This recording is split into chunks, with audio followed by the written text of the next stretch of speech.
क्या आपको पता है कि राजस्थान का अमरनाथ किसे कहा जाता है?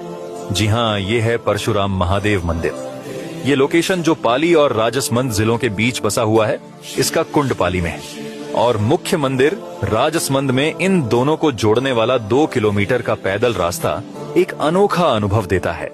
हरी भरी पहाड़ियों और बादलों के बीच यह यात्रा न सिर्फ धार्मिक बल्कि एक सुकून भरा एडवेंचर है। यहाँ तक पहुँचने के लिए नजदीकी गांव सादड़ी आएं। उदयपुर और जोधपुर से सीधी बसें उपलब्ध हैं। सादड़ी से टैक्सी आपको पहले गेट तक छोड़ती है। यहाँ से आपको लगभग 3600 फीट की पैदल चढ़ाई करनी होगी।